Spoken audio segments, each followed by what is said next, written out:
Hey fellow Dota 2 fanatics, welcome to Gaming Basics, your one-stop solution for mastering the essentials.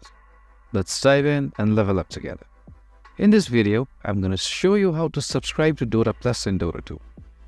To do this, you first need to open Dota 2, and then on the top right side of your screen, you'll see your Dota Plus icon. Click on it, and here you'll see a Subscribe Now button. Click on it once. You have three options. You can either go for monthly subscription or 6-month subscription or annual subscription. For this example, I'm going to click on monthly subscription. As you can see, I don't have enough funds in my wallet right now. But if you have enough funds in your wallet, your transaction will go through and you will be subscribed to Dota Plus. If you found this video helpful, please give us a thumbs up.